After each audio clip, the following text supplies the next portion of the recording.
All right, y'all. We are finally joined in studio with our guest, Aliyah Funschelle. She's a content creator and sports reporter with her finger on the pulse of the WNBA, also the NBA, and kind of just like sports in general. Yeah. What is up, Aliyah?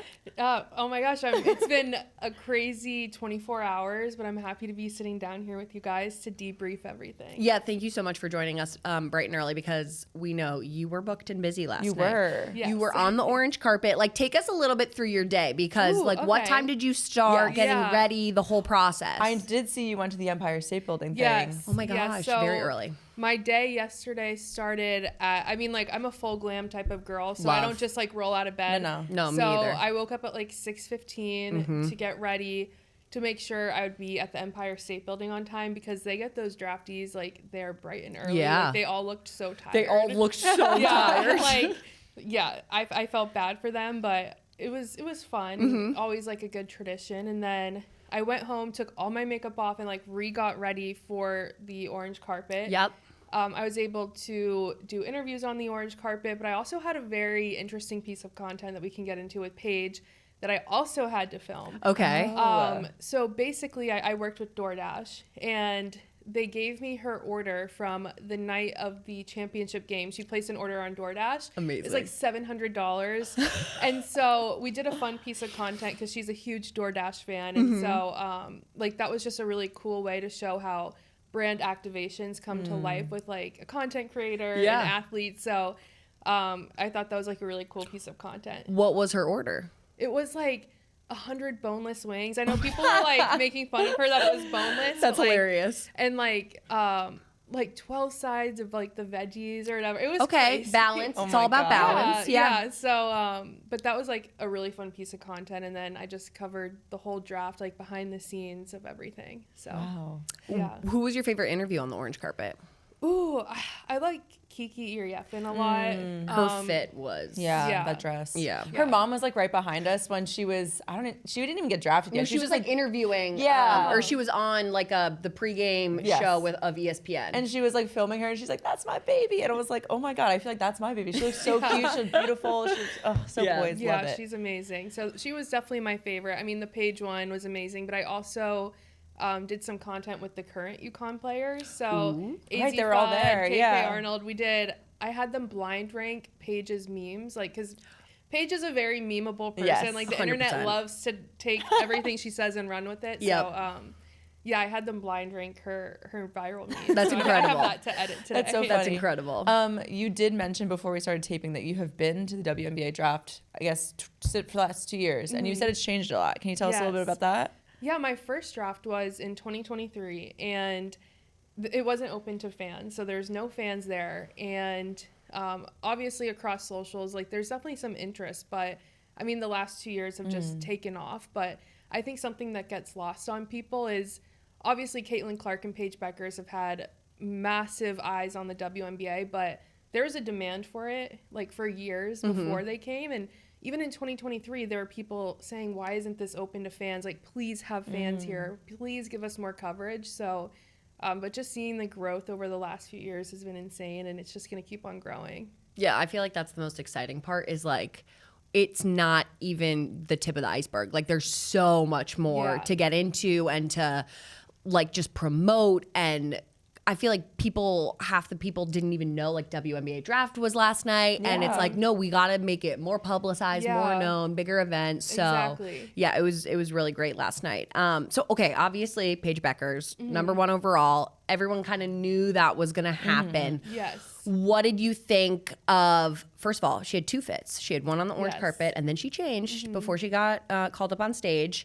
What did you think of the fits? Yeah, so I mean, the two fits was crazy. Loved it. I love her stylist. Like, I just know like she was gonna have something up her sleeve, because it was gonna like be hard for Paige to top her outfit from last year. Totally. Like, she came dressed as if it were her draft. She kind of looked like LeBron on draft day. Totally, the white suit. Yeah. So the thing about that, it's like she knew she had to like one up herself somehow, and which is hard to do. So the outfit change was really, really cool, because I think a lot of the players, a few of them had brand deals with Coach for the orange carpet, because they're now a sponsor of the league. So the first outfit, she was repping some Coach, and then the second outfit was like, I felt like just a really good one to get drafted and go to the stage in. Totally. It's more timeless. And I mean, both outfits are amazing.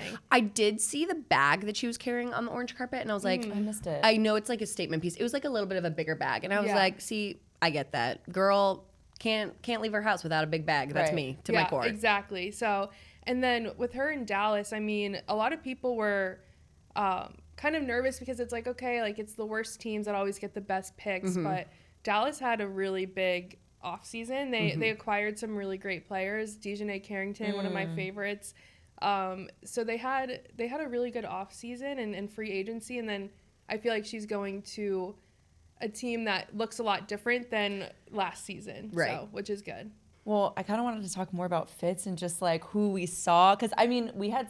First of all, I also want to point out that I unfortunately have some beef with a certain mascot. Oh yeah, this is insane. That happens to be Miss Lightning. Oh, from okay. Dallas. I thought you were gonna say my bestie Ellie, so I Hell got nervous. no. I was like, Oh my what'd God. she do? In No. this house, we stand for Ellie, ride or die. I would ride at dawn for her. She would. But I just want to say, like, I did give the Lightning person. No, sorry, she's a horse.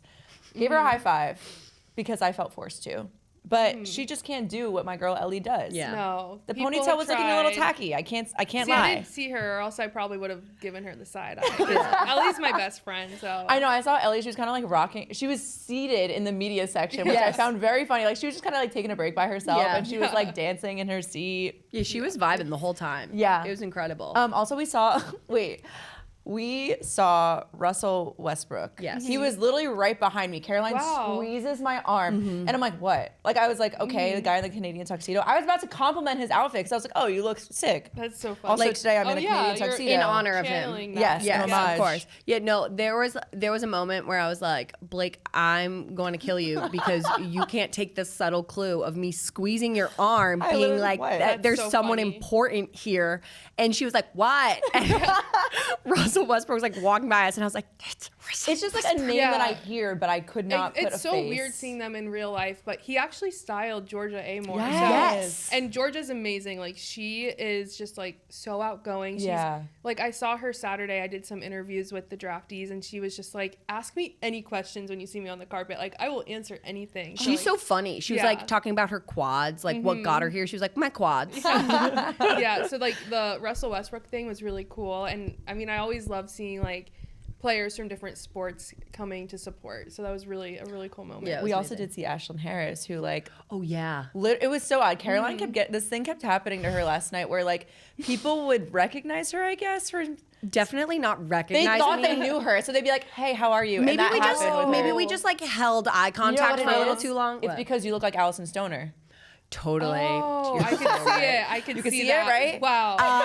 And she says this crazy. every They're like, time. "What the hell is Allison Stoner of Camp Rock doing?" Right. They're like, oh my God, Camp Rock. And then Yeah, they like like do that little Camp Rock, that dance thing. break, Yeah, like, exactly. so funny. Yeah, no, we held eye contact, me and my good friend, Ashlyn Harris. And she was like, hey. And I was like, hey. It was and then so she kept odd. walking Like and her I was ex like, a little bit. I know. I was like, maybe that's why. Oh Yeah. my God. So maybe No, I was a Ashlyn's little bit of a great. jump scare, Yeah, actually. no.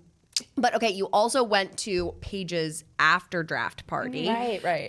What was that like? Were there even more fits there to be seen? Honestly, a lot of just like you could tell people just getting comfortable. Like a lot of Yeah. the hats, Yeah. like hats are everywhere, like the draft hats. But yeah, no, it was just. I mean, Nike always shows out for their athletes. Like I'm a big fan of Nike, so they had like her slogan and they had like her player exclusive shoe. They had like photo moments, so it was Cool. a really big like, just like celebration full of like people that just love Paige and women's basketball in the room, and it was really fun. That's awesome. That's awesome. Yeah, I'm like so excited for her and like this next step in her journey. I Yeah. feel like Generation. so and- exciting. And like Gino getting emotional when she was up there, I was just like, don't do that. to me. God, it was shocking how like tears came out of my eyes several times for Yeah. like so many players, their parents. I were mean, like the there. grandmas are crying, the dads are know. crying. I'm just like, The oh. dads get me. Yeah. Like when I see a dad crying, I'm like, oh my God. No, literally. I see what anyone was that? crying and I'm just like, oh, here they go. Can't Yeah. even help them. Yeah. So it was just so much fun. Were there any surprises for you?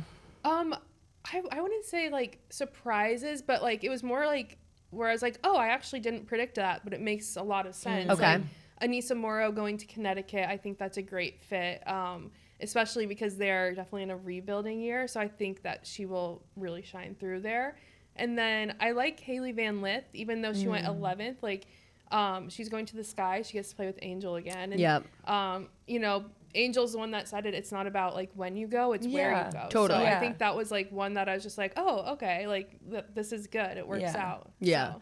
Yeah. I'm excited to see those two team up. I think it will be like a total force. Also, she looked incredible last night. She was wearing vintage Coach. Like it was completely like customized from like old Coach vintage scraps. I have to say, shout out to Coach lately. Yeah. I've always been a Coach girl. They're on the Girly, I know, I'm like kicking myself for not keeping, like I had a little black wristlet from my youth. And I'm like, why didn't I keep that? Their designs have been off.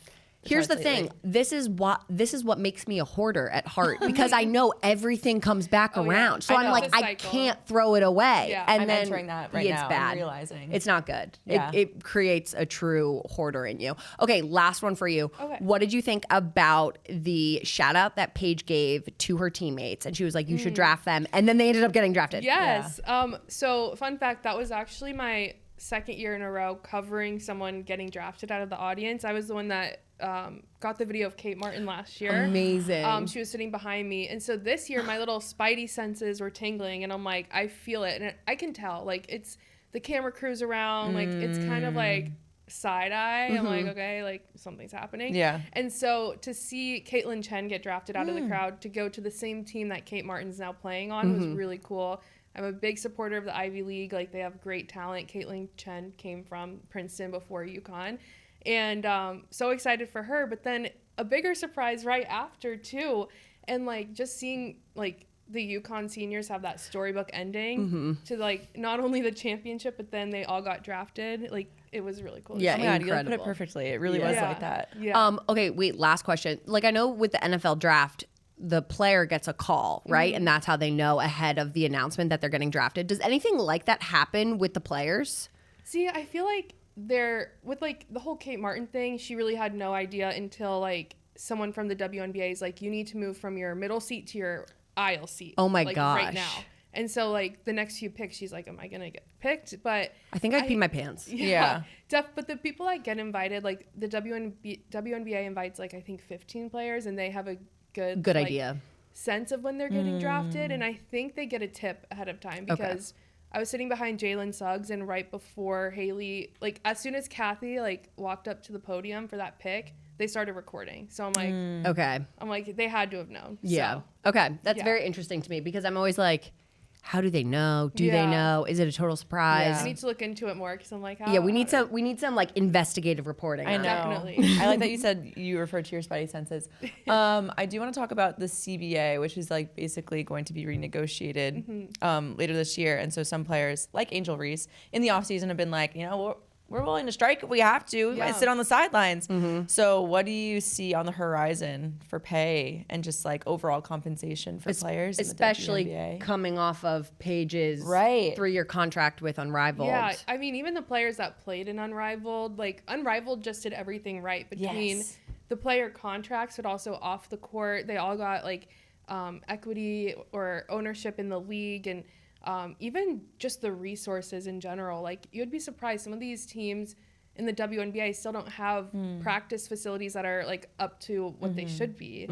And I just think that they're really turning the corner where these WNBA players can be like, no, like there's a demand for more, like we're getting like paid more other places, like we're generating way more revenue than we've ever have. And I mean, it's sad because I wish the players in the past would also get this same like, you know, like treatment that and get paid what they're worth. But I mean, the future is looking bright. It's just, I feel like there's still going to be a lot of negotiations. It's going to get uglier before it gets better, I feel like. So I feel like the players are very, like, they're holding their ground, and I think that's really good for them. And they deserve to be paid what they're worth and then some. Totally.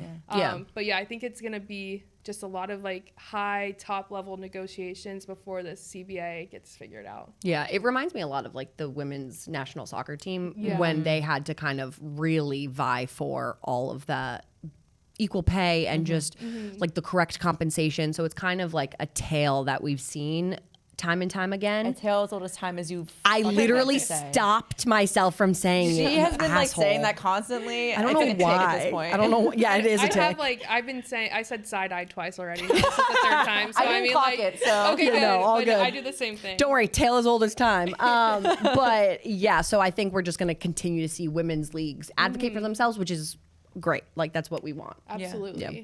Okay. On a closing note, I know you've been to the draft for the last 2 years, 3 including this one, and you've just kind of been a fan and observer of the league for a while. What have you seen in terms of growth from the league, and where do you kind of see it going this next season and beyond? The growth has been crazy. I mean, like the fan base has always, been there, just untapped. I mean, I see footage from, players way ahead of any of our time, like back when the league started, like filling their arenas, and then it dropped off. And I think that's because lack of platform and storytelling. Like even when I was growing up, I would have loved to watch the WNBA more, but I ultimately got into the NBA because that's what was on TV. And then when I got social media, that's what was on there. So I just think like putting investment and like giving this league a chance is like what's so important, because you can't like write something off before you even try it. Like 100%. you have to invest in it and Give it a fair the shot. Resources, the money, like the platform. So I think now that the WNBA is getting those things, like the sky's the limit. Like, and yeah, I'm excited to see where it goes. Before we wrap, because we usually ask this with every guest, and I forgot that we didn't ask you, is like, what was your relationship to sports growing up? Oh, I grew up an athlete, but then I've also always been obsessed with like journalism, social media. And so I think like my love for the two has combined, but definitely grew up in a huge sports family. Like my dad is the one that got me into sports in the first place. He's a huge Knicks fan. And but yeah, growing up playing sports, and then my brothers played sports. Are you from the area? I'm from New York originally, and then moved to Wichita, Kansas when I was a baby. Oh my gosh. So yeah, New York roots, but then grew up in the Midwest. Yeah. So, I love that. Yeah. I feel like sports is just at the end of the day what like ties so many people from so many different backgrounds together, and that's like why I'm obsessed with it. But yeah, it's the greatest melting pot of all time. Definitely. So true. Okay, well, thank you so much for joining Thanks for us. having That was a me. great little inside look good. at the I know. Our WNBA listeners draft. were so lucky. We're so lucky to I hear know. what last night was like for you. Yeah, and a little bit of like the after party Totally. Yeah, behind the yeah. scenes. Yeah. So thank you so much. Where can people follow you so that they can absorb all the content from the Awesome. WNBA draft? So just my name, Aliyah Funschelle. Can you spell it? Yes. So it's Aliyah, and then my last name's Fun, and then Schelle.